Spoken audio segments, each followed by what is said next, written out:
News 18 India. I must say,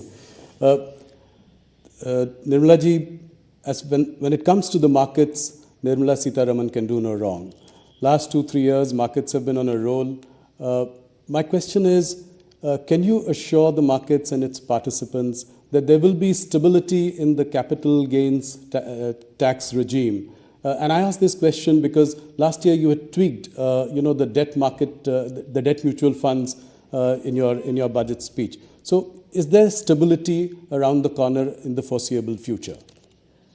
Policy stability is one thing which Prime Minister really lays a lot of emphasis on. Yes. He doesn't like periodic tweaking. He would tell you it's only 2 years, it's only 3 years, let it play out, let it settle down and so on. So he's never in favor of quick twists and turns. And this is not me saying, people who have observed him for his tenure as Chief Minister will know that the biggest strength under Prime Minister Modi is stability in policy. So that's a singular line reply that I can give for it. Right. No surprises. I mean, long-term stability in policy. Another question, current question. RBI has imposed restrictions on the operations of Paytm Payments Bank. I don't, want to go into the details, but just the question is, what is your message to the fintech industry? Is there more than meets the eye in this case, or are we going to be cautious when it comes to the fintech sector? No, I wouldn't want to comment on any one particular company, okay. But fintech is an area in which all of us are very enthusiastic. India has contributed a lot in this sector. India's contribution in this sector has been globally recognized. Today, if people are looking at solutions, fintech solutions, they are looking to India. Our youth have contributed a lot and built capacities for themselves. This is an area which we'll certainly like to work with and encourage. I'm not commenting on any one company. That's heartening to know for the fintech industry. Thanks for the message. You have been tightening things around. Would you think that the RBI should loosen now? Well, RBI does take its own call, but I will appreciate the RBI for working together with the stakeholders. And they take a call, I'm sure they take a call that keeping growth in mind. They've been steady, I suppose. They'll continue to be steady is my expectation and hope. Few quick political questions. I'm aware of the time. Thank you for answering all our business and economic questions at great length. We are seeing a different side of Nirmala Sitharaman. In the last few weeks, you've also been seen as an aggressive politician. You've turned the heat on your rivals in Tamil Nadu. You said that Stalin's DMK is an anti-Hindu party and that they were forbidding the live telecast of the Ram Mandir Pran Pratishthan ceremony. What do you have to say to that? 100%. I have not said a loose word. I did mean what I say, and I do truly believe that repeatedly the attack on Hindus in Tamil Nadu in layers which are seen and in layers which are not seen have been felt for a long time. I speak very many times about Tamil Nadu with lived experience. Yes. And therefore, I don't talk too soon, nor do I speak too indiscreetly. So when I say something, I mean it because I feel it also. I do corroborate with data, with actual ground activities, and then only comment. Unfortunately, if that is the politics of a state party, which has had a lot of ideological support extended to separatist politicians of years gone by. Yes.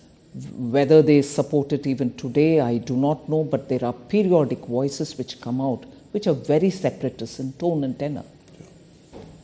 My grief is a national party like the Congress party has been decimated in Tamil Nadu, and till today, they are not a position to win an election, even a couple of seats on their own, without being in alliance with one of these parties. BJP is, of course, a beginner there. It's been there since the Jansangh days and it's gaining strength. We'll continue to work with the people.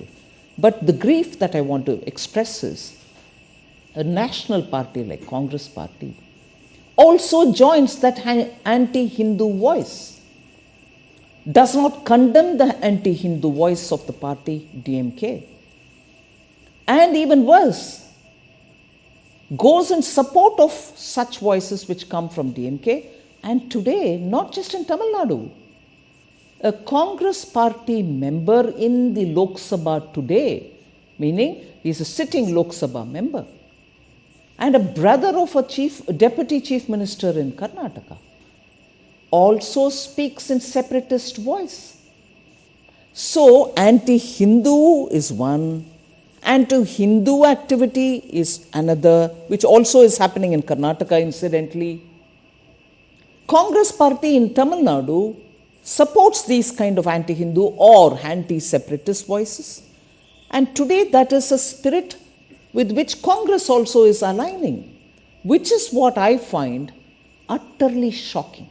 Is there an attempt to paint the Bharatiya Janata Party as a North Indian party? And this North-South divide, encouraging that. Is that what you sense? They've always called Bharatiya Janata Party two things. It is a Brahmin Baniya party. Yes. It's a Hindi party. Today, the kind of support BJP receives in South India disproves all this. And I don't want to name individuals and say, oh, he or she belongs to this caste, we've promoted this caste, and therefore, more than BJP, I can challenge today, is there any one party in India which has worked for the betterment of tribals in India, which has worked for the betterment of the Dalit scheduled castes in India, which has recalled some of the best iconic leaders coming from those communities but attaining national stature, whether it is Dr. B.R. Ambedkar, whether it is Guruji and considered like God himself, Birsa Munda, whether it is the